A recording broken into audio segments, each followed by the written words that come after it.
Assalamualaikum warahmatullahi wabarakatuh.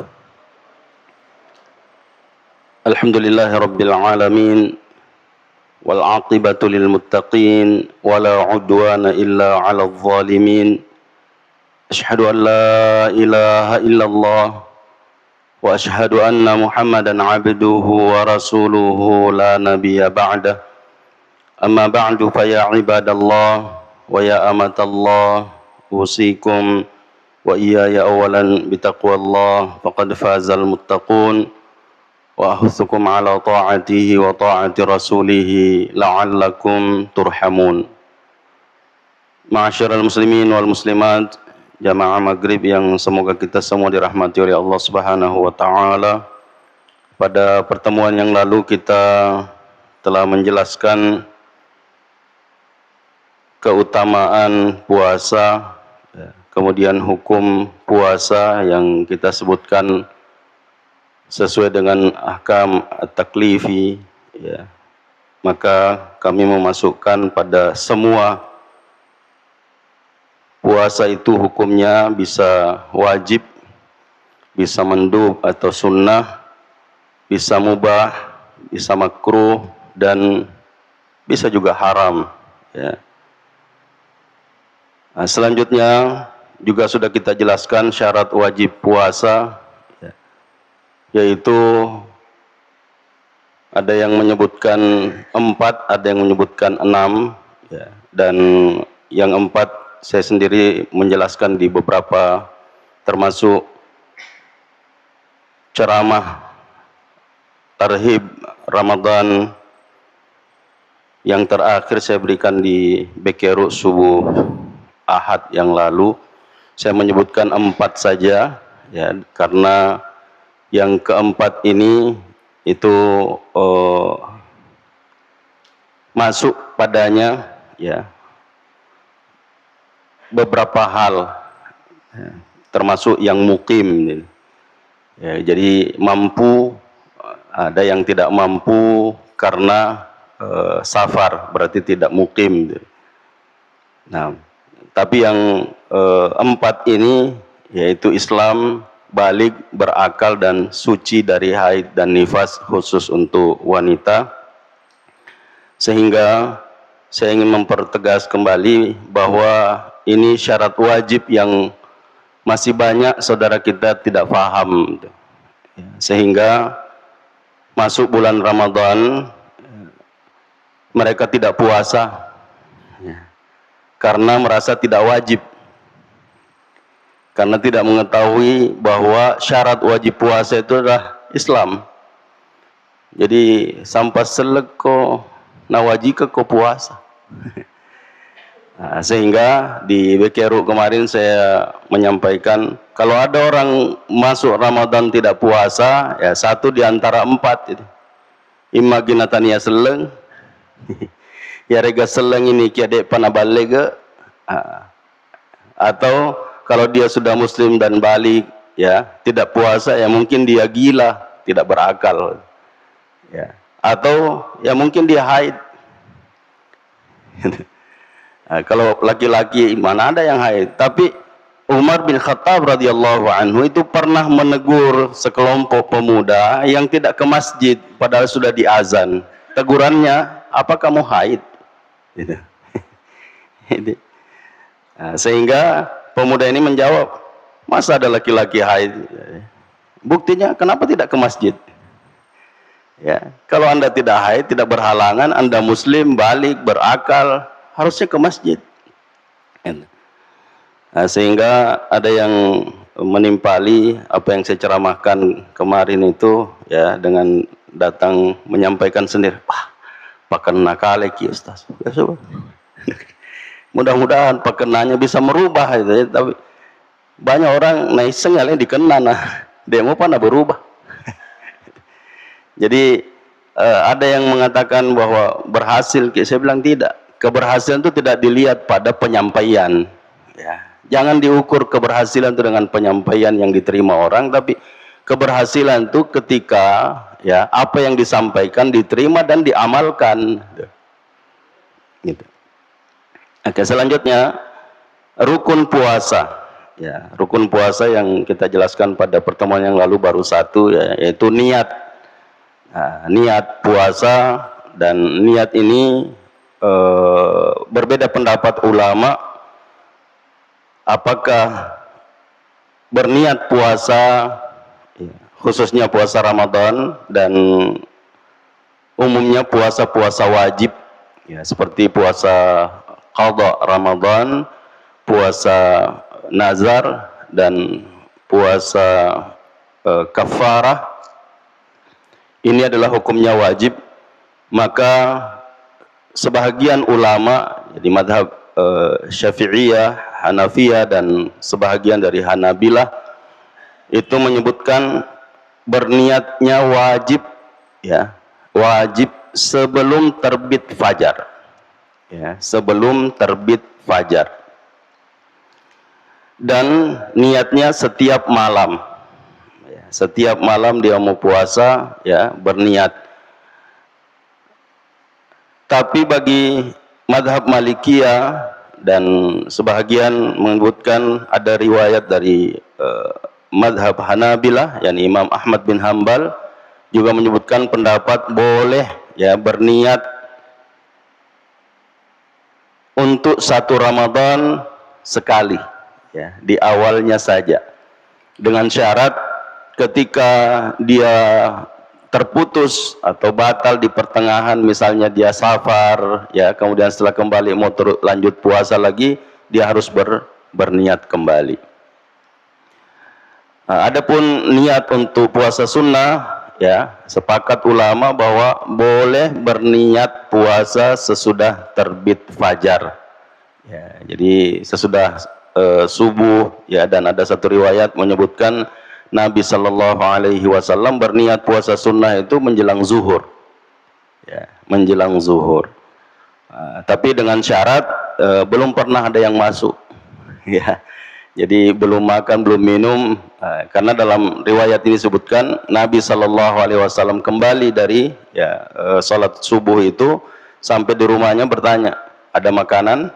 Ya, ternyata tidak ada. Ya, Nabi mengatakan kalau begitu saya puasa. Ya. Jadi jangan diambil ini sebagai contoh untuk mengumumkan, ya, bahwa boleh kita berniat puasa, ya, sesudah sholat subuh kalau tidak ada yang bisa dimakan di rumah, ya. Tapi boleh nih japa-japa, lepang minum kopi, lepang mandre gorengan dan sebagainya, na peletu di bola dek gagal maka diandre puasa nak. Ya, tidak. Jadi berniat puasa, ya, selama sebelumnya belum ada yang masuk. Jadi di sini, ya, disebutkan niat, ya. Yang kedua, menahan diri dari semua yang membatalkan puasa, mulai dari terbit fajar sampai terbenam matahari. Jadi yang disebutkan yang membatalkan puasa, ya, yaitu makan, minum, jima, ya, mulai dari terbit fajar sampai terbenam matahari, itu waktu menahan. Dan ada yang tanpa makan dan minum tapi membatalkan pahala puasa, ya, sehingga pernah kita menjelaskan bahwa ada perkara yang membuat puasa kita sah tapi tidak dipahalai, ya, beda dengan batal, ya, beda dengan batal. Kalau batal harus diqadha, ya. Kalau sah tapi tidak dipahalai, ya, tidak perlu diqadha. Tapi tidak ada pahalanya, sia-sia gitu. Sehingga ketika Aisyah radhiyallahu anha, ya, berijtihad ketika mendengar Rasulullah sallallahu alaihi wasallam mengatakan man lam yada' qaulaz zur, ya, wal amala bihi wal jahla falaysa lillahi hajatun fi ayyada'a ta'amahu wa syarabah, ya, beliau mengatakan bahwa orang yang bergibah, ya, batal puasanya. Ya, kalau ini yang dikuatkan oleh ulama, rasa mana nih? Ya, bisa-bisa ada orang yang mengqadha puasa 30 hari kalau Ramadan itu 30 hari atau 29 hari. ya mengqadha puasa. Kenapa? Tidak ada yang bisa menjamin bahwa bisa menahan diri dari ghibah. Gitu ya. Terkadang kita tidak memulai, tapi kalau ada yang mulai ya, ya kalau ada yang memulai biasa kita ikut juga. Padahal ikut mendengarkan ghibah kalau tidak bisa merubah, tinggalkan supaya kita tidak termasuk ke dalam golongan orang yang berghibah. Nah ini yang berat ya, sehingga bersyukurlah kita bukan ini yang dikuatkan oleh ulama ya. Yang dikuatkan oleh ulama adalah orang yang mengucapkan kata-kata dosa ya, kata-kata dusta itu sah puasanya ya selama syarat dan rukunnya sempurna ya, tapi tidak dipahalai oleh Allah Subhanahu wa taala. Nah, kemudian permasalahan seputar niat ya, seperti yang kita sebutkan tadi ya, ulama sepakat bahwa niat itu di hati dan tidak disyaratkan untuk dilafazkan. Kemudian khusus untuk puasa sunnah ya, diperbolehkan untuk berniat di pagi hari sebelum makan dan minum. Kemudian bolehkah berniat untuk sebulan? Ya, ini yang kita sebutkan tadi ya, ada dua pendapat, yaitu Hanafiyah, Syafi'iyah, dan satu riwayat dari madhab Hanabilah ya, harus berniat setiap malam.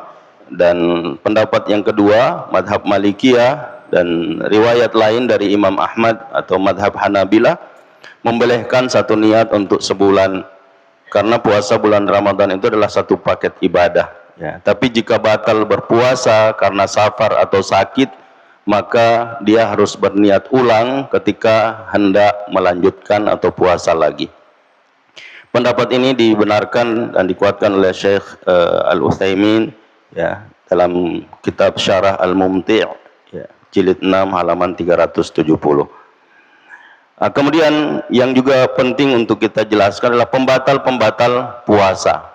Nah, jadi biasa ada orang yang dengan dengan ringannya ya melakukan perbuatan-perbuatan yang sebenarnya itu sudah membatalkan puasanya ya, tapi karena tidak tahu ya, maka dia tetap melanjutkan.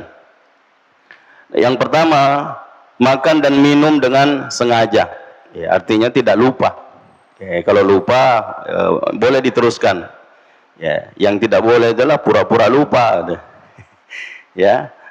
Jadi kalau memang betul-betul lupa ya, nah, kalau ada yang ingatkan pada saat dia makan atau minum, harus berhenti ya, jangan bilang terlanjur, kasih habis dulu ini ya nanti lanjut, tidak boleh ya, tidak boleh. Nah, jadi begitu diingatkan maka harus dihentikan dan dilanjutkan. Kemudian yang kedua, muntah dengan sengaja ya. Nah, seperti memasukkan jari ke mulut untuk mengeluarkan ya apa yang habis dimakan, karena ada juga cara diet seperti ini ya. Jadi yang diambil hanya saripati yang dia makan ya. Sehingga kalau mau supaya tidak gemuk, kasih keluar kasih keluar. Nah itu jadi kalau dimuntahkan dengan sengaja, maka itu membatalkan ya, membatalkan puasa. Tapi kalau tidak sengaja seperti mabuk kendaraan misalnya, tiba-tiba muntah, itu tidak ya, tidak membatalkan. Yang ketiga, keluar darah haid atau nifas ya. Bagi wanita ini otomatis ya, kalau keluar darah maka harus berhenti puasa ya. Jangan bilang sedek kali manikasin ya, menjelang maghrib misalnya ya, tinggal menunggu azan tiba-tiba haid ya, jangan bilang letun ero tidak ya, selama belum masuk waktu batal itu ya, batal, maka harus diqadha. Selanjutnya, melakukan perbuatan yang menyebabkan keluarnya mani dengan sengaja.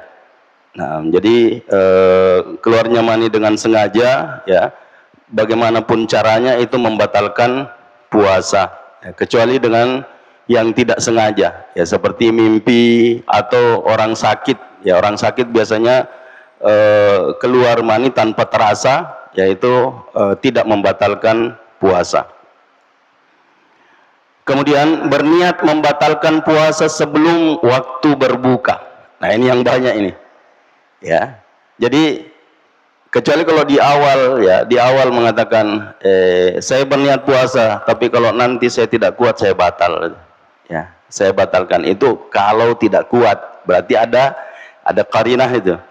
Tapi kalau tidak ada ucapan begitu, ya, tidak ada ucapan begitu.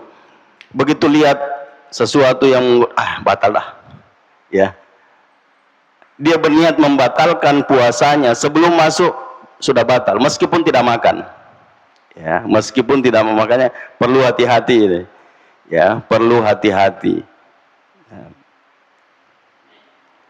Sekali lagi, ya, berniat membatalkan puasa sebelum waktu berbuka meskipun tidak makan dan minum, karena niat merupakan rukun puasa. Ya, niat merupakan rukun puasa, sehingga membatalkan, ya, niat puasa itu sudah batal puasa. Kemudian yang berikutnya, berhubungan suami istri, ya, jima.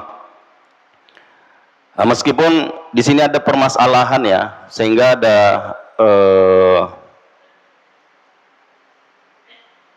pertanyaan yang dibuat oleh ulama. Ada seorang yang mukim, ya, sehat, tidak sakit, jima di siang hari bulan Ramadan, ya, dan dia tidak berdosa. Dia tidak berdosa, tidak wajib kafarah. Siapakah dia? Ya, siapakah dia? Nah, ini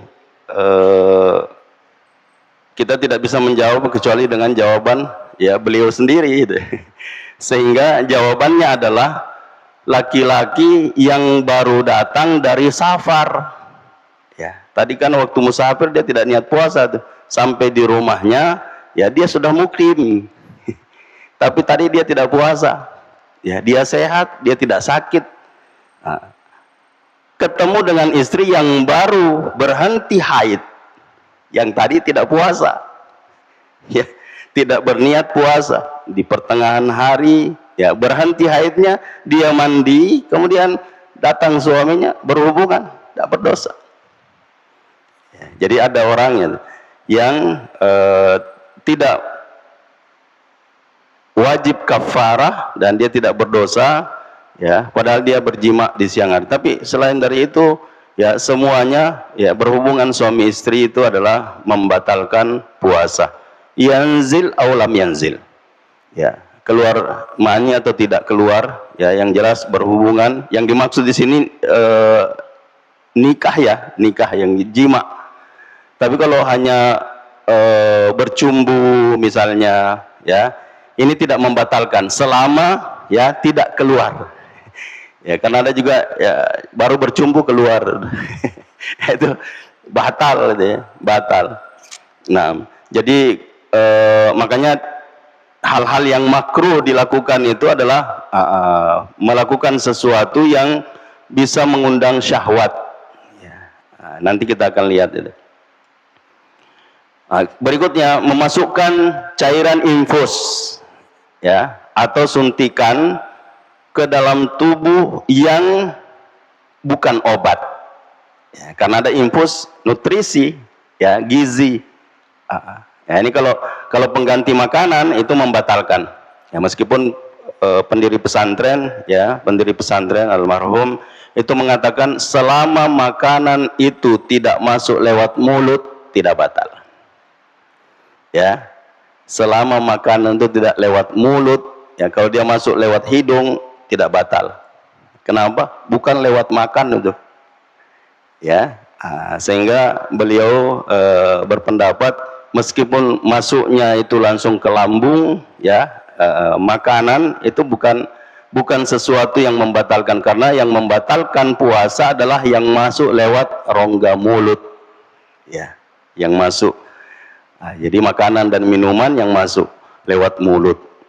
Adapun yang tidak lewat mulut, ya, seperti suntikan, ya, atau infus tidak membatalkan menurut beliau, ya. Dan saya rada-rada menguatkan ini. Ya, tapi karena sekarang banyak sekali cara ya untuk seseorang bisa tidak lemah dalam berpuasa ya, seperti suntikan tadi. Ya, sehingga untuk mengantisipasi yang seperti ini ya, maka kita mengatakan itu tidak boleh. Ya, itu tidak boleh, tapi bukan berarti itu adalah pembatal, ya, bukan itu pembatal. Jadi sekali lagi, memasukkan cairan infus, ya, pengganti makanan atau minuman, yakni nutrisi atau gizi, ya, yang bukan obat, ya, ke dalam tubuh, ini membatalkan puasa. Kemudian permasalahan seputar pembatal puasa. Ada masalah dalam yang membatalkan puasa. Yang pertama, batal, ya, yaitu merokok di siang hari bulan Ramadan. Ini merupakan perbuatan yang membatalkan puasa. Ya, kenapa? Karena ini sama dengan makan dan minum, ya, makan dan minum.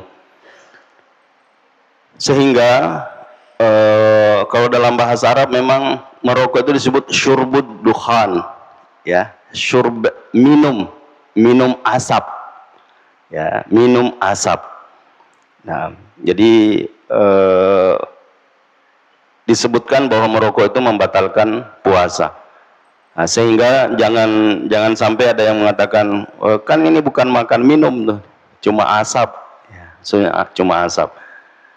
Nah, sehingga ini penting untuk kita sampaikan ya kepada mereka yang belum paham bahwa merokok di siang hari bulan Ramadan itu membatalkan puasa. Nah, kemudian ada yang tidak batal, ya, seperti donor darah, ya, ketika berpuasa itu tidak membatalkan puasa. Kenapa? Ya, dikiaskan atau dianalogikan kepada bekam, ya, bekam. Ada larangan Nabi Shallallahu Alaihi Wasallam berbekam ketika puasa kalau itu melemahkan, ya, kalau itu melemahkan. Jadi kalau donor darah juga sama, kalau kita mendonor misalnya lebih dari yang kita kuat, ya, yang kita kuat dan itu bisa melemahkan. Dan rata-rata kalau di Saudi, ya, saya pernah donor darah di Saudi, itu memang kita dikasih minum dulu, ya, sebelum donor darah itu dikasih gizi, ya, sesudah diambil juga dikasih gizi dan hadiah, ya, sehingga banyak teman-teman itu mengatakan saya sudah 3 mie jamku gara-gara donor. Ya, kita dikasih hadiah itu. Nah, seingat saya minimal 50 real, ya, 50 real kalau donor darah. Dulu, ya, saya tidak tahu sekarang. Nah, dan itu bukan hanya berupa uang, ada materi yang lain, ya, seperti yang kita sebutkan tadi, ada jam, ya, baju dan sebagainya. Nah, sehingga sekali lagi donor darah itu tidak membatalkan puasa, ya, karena dianalogikan dengan berbekam. Kemudian menghirup oksigen atau obat asma, ya, ada obat asma yang dihirup itu, yaitu tidak membatalkan puasa, ya, dan ini khusus bagi penderita asma, ya. Jadi kalau tidak asma tidak boleh, ya, tidak boleh. Ini sama dengan merokok. Nah, begitu juga suntikan obat bukan pengganti makan dan minum itu tidak membatalkan puasa, ya, tidak membatalkan puasa. Jadi ini seolah-olah kontradiktif dengan apa yang disebutkan tadi, ya, pembatal. Nah, tapi ini saya menyadur dari perkara-perkara yang disebutkan oleh ulama, ya, dan ini adalah perselisihan, ya, perselisihan atau perbedaan pendapat, dan saya lebih menguatkan itu. Sehingga tadi yang saya katakan bahwa apa yang disampaikan oleh pendiri pesantren bahwa infus, ya, cairan infus yang masuk ke tubuh, ya, ke tubuh, hatta makanan sekalipun, yaitu pengganti makanan atau nutrisi atau gizi, ya, itu tidak membatalkan. Kemudian hal-hal yang tidak membatalkan puasa. Pertama, bersiwak ya, atau sikat gigi. Nah, ya, kecuali kalau ada niat memang sikat gigi untuk supaya ya batal tanpa ketahuan, itu lain masalah itu ya. Atau kumur-kumur berwudu. Ya, saya biasa kalau di depan santri saya mengatakan ada santri kuat sekali puasa gitu. Kalau dilihat sehari-harinya sebenarnya tidak kuat, tapi kok ini ya main bola siang hari itu ya kuat gitu. Kenapa? Dia berwudu kumur-kumur 3 kali, yang keluar cuma 2. Ya, sehingga kita mewanti-wanti bahwa jangan mengatakan tidak ada yang lihat, tidak ada yang tahu ya, karena Allah Maha melihat, Allah Maha mengetahui, sehingga kalau yang seperti itu batal puasanya ya. Tapi kalau tidak ada niat seperti itu ya bersiwak dan sikat gigi boleh. Kemudian berendam dalam sungai atau kolam dan sejenisnya selama tidak ada air yang masuk ke kerongkongan. Nah, jadi ada pendapat yang sangat tasyadud ya, sangat keras. Duduk-duduk di pinggir kolam tidak boleh. Kenapa? Uap dari air bisa masuk lewat dubur dan itu sesuatu yang luar biasa ya. Kata mereka ya itu membatalkan puasa. Ya, ini satu bentuk kehati-hatian ya, kehati-hatian, tapi menyulitkan ya, itu sulit rasanya ya ketika disebut seperti itu. Jadi sekali lagi berendam dalam sungai ya, mandi dan sebagainya, atau dalam kolam atau sejenisnya selama tidak ada yang masuk ke kerongkongan. Jadi mau menyelam ya dalam sungai, dalam laut dan sebagainya tidak batal ya, tidak batal ya, selama tidak sambil menyelam minum air udah. Ini kan ada pepatah yang seperti itu, meskipun ini pepatah ya, tapi biasanya juga ya, ada orang yang kalau menyelam ya sambil. Nah, selanjutnya yang ketiga, menelan air liur atau ludah. Ya, itu tidak membatalkan. Ya, jadi ini juga ya biasa kita melihat ada orang kalau puasa kamicu-micu. Ya. Sedikit-sedikit meludah, sedikit meludah. Kenapa? Karena kekhawatirannya kalau ditelan batal. Padahal ludah tidak membatalkan puasa selama bukan dari luar ya. Tapi kalau sudah dari luar itu tidak. Nah, kalau masih di dalam ya, selama masih dari belum dikasih keluar, masih di dalam mulut, boleh ditelan ya, boleh ditelan. Nah, bahkan ada ulama yang lebih tegas sampai yang sengaja dihirup ya, misalnya dahak ya. Nah, biasanya kan kita menghirup itu ya, nah, itu ditelan tidak apa-apa ya. Kalau istilah orang Makassar, lukin lucok mo. Ya, tapi itu tidak membatalkan ya. Kenapa? Itu sesuatu yang dari dalam, bukan dari luar. Nah, kemudian menggunakan obat-obat yang tidak masuk ke saluran pencernaan ya, karena ada juga yang dalam masalah ini ya tasyaddudnya sampai pakai celak ketika berpuasa tidak boleh, pakai tetes mata tidak boleh, pakai tetes hidung apalagi ya. Jadi ini selamanya ya, selama itu obat ya, dan tidak langsung masuk ke saluran pencernaan, maka itu boleh ya, itu boleh. Cuma masalahnya tidak langsung tapi biasa terasa ya. Seperti misalnya obat tetes hidung itu biasa terasa sampai ke kerongkongan karena memang nyambung ya. Itu makanya biasa kalau orang disonde dari hidung ke lambung ya. Jadi sekali lagi ya, menggunakan obat-obatan seperti ini yaitu tidak membatalkan puasa. Selanjutnya, mencicipi makanan dengan lidah selama tidak masuk ke kerongkongan. Ya, ini khusus ibu-ibu ya yang di dapur misalnya mau tahu sudah asin atau bagaimana, ya sudah manis dan sebagainya, ya boleh diambil cicipi, ya kemudian dibuang, jangan ya kalau ditelan dengan sengaja itu berarti ya nah, itu bukan mencicipi itu minum atau makan. Ya, jadi dicicipi hanya di lidah saja. Ya, sudah tahu rasanya manis itu Bu, dikasih keluar. Kemudian menghirup asap wewangian, ya seperti bukhur misalnya, parfum, ya parfum itu tidak membatalkan, ya tidak membatalkan. Hatta parfum yang memang karena sekarang ada parfum yang bisa menjadi penguat, ya. Jadi hanya dihirup itu orang bisa fresh kembali, ya. Itu boleh. Kemudian berbekam, sekali lagi berbekam ini selama tidak melemahkan, ya, selama tidak melemahkan boleh berbekam. 8, yang terakhir makan atau minum ya tidak sengaja.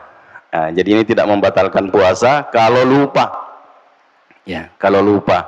Jadi makan, dan ini biasanya kalau awal-awal Ramadan ini biasa ini, ya awal-awal Ramadan biasa orang karena apa namanya lupa kalau dia sudah berniat puasa, atau karena memang sehari-hariannya sebelumnya itu memang tidak pernah puasa, ya sehingga di siang hari begitu lapar makan gitu. Nanti diingat, mau puasa tahu ya baru berhenti, alhamdulillah. Kalau betul-betul sengaja berarti itu adalah makanan yang dikirim oleh Allah Subhanahu wa taala. Nah, tapi kalau diingatkan harus berhenti. Nah, itu hal-hal yang membatalkan. Kemudian sunnah-sunnah puasa lewat. Pertama, makan sahur dan mentakhirkannya. Ya, makan sahur. Nah, yang disebut sahur itu, dan di sini disebutkan sunnahnya mentakhir sahur. Ya, mentakhir sahur itu menjelang waktu imsak. Ya, waktu imsak menahan itu adalah masuknya ya terbit fajar yang ditandai dengan azan subuh. Ya, nah, jadi kalau ada di kita ada 15 menit sebelum azan itu ada istilah imsak, ya waktu imsak. Padahal imsak itu menahan.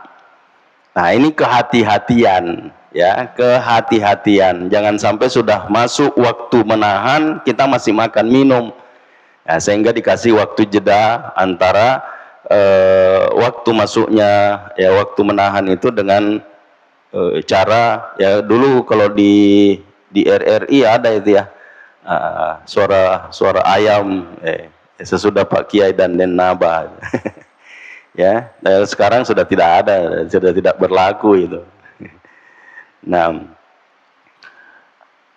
jadi tasahharu ya fa inna fis sahuri barakah ya. Nah, kemudian menyegerakan berbuka ya, jadi segera berbuka jika sudah masuk waktu ya. Jangan ya orang sudah menunggu bukan ya. Bagus kalau persegera berbuka, kalau belum waktu tidak boleh ya. Ya jadi yang makruh itu adalah sudah masuk waktu masih menunggu ya, sudah masuk waktu masih menunggu itu makruh ya. Tapi kalau sudah masuk waktu bersegera ya, bersegera berbuka, mempercepat berbuka. Yang dimaksudkan di sini adalah kalau sudah masuk waktunya, jangan ditunda. Kemudian mensyukuri nikmat Allah dan membaca doa ketika bersahur dan berbuka ya. Dan insyaallah doa berbuka sudah kita ketahui semua ya. Dhahabadh dhama ya wabtallatil uruq wa thabatal ajru insyaallah. Nah, jadi ada juga yang menambahkan ya, yang menyebutkan sebelumnya dengan mengucapkan apa yang biasa disebut itu, Allahumma laka sumtu ya wa bika amantu wa ala rizkika aftartu ya. Nah, jadi yang dalilnya sahih itu hanya menyebutkan dzahaba dhama, ya, telah hilang rasa haus, ya, wabtallatil uruq, dan urat-urat nadi telah basah, ya, wa thabatal ajru insyaallah, dan sudah ditetapkan pahala insyaallah. Kemudian sunnah yang lain berbuka dengan air putih, ya, dan kurma kalau ada, kalau tidak ada ya dengan yang manis-manis, ya, dengan yang manis-manis. Cuma kalau di kita biasanya yang wajib-wajib dulu, yang sunnah-sunnah begini tidak. Yang wajib-wajib ya gorengan, ya, yang sunnah-sunnah seperti kurma, air putih, sunnah dibelakangkan, ya. Termasuk di masjid kita biasanya yang laris itu gorengan.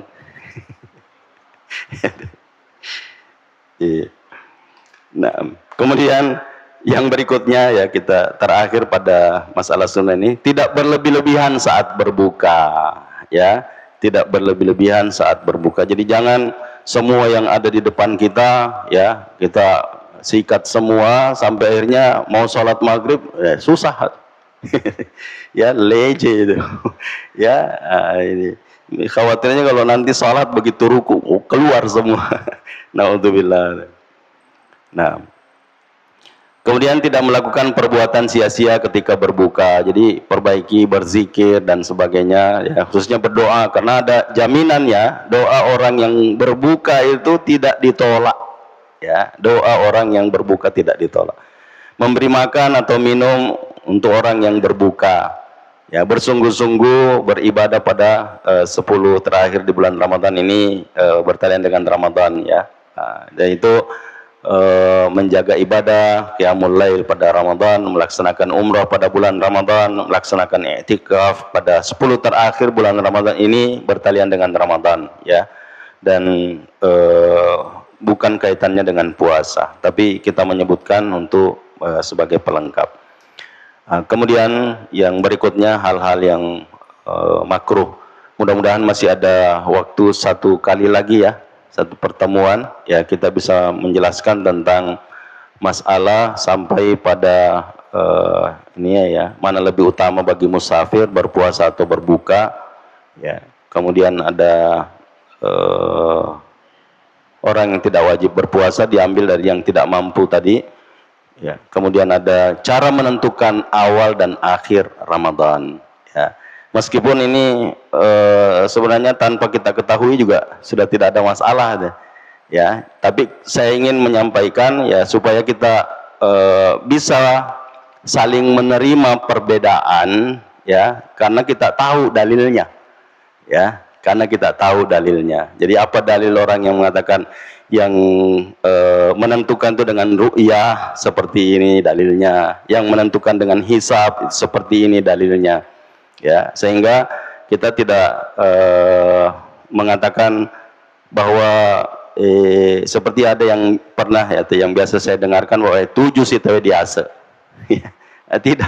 Tidak begitu, ya. Jadi karena kita mau bagaimana, ya, cara menentukan itu dan mana yang kuat, ya, mana yang kuat nanti kita bahas pada penjelasan itu. Demikian yang bisa saya sampaikan pada kesempatan ini. Mudah-mudahan ada manfaatnya buat kita semua, terkhusus bagi yang berbicara. Subhanakallahumma bihamdik, asyhadu an la ilaha illa ant, astaghfiruka wa atubu ilaik. Hadanallahu wa iyyakum ajma'in, wal afu minkum. Wassalamualaikum warahmatullahi wabarakatuh.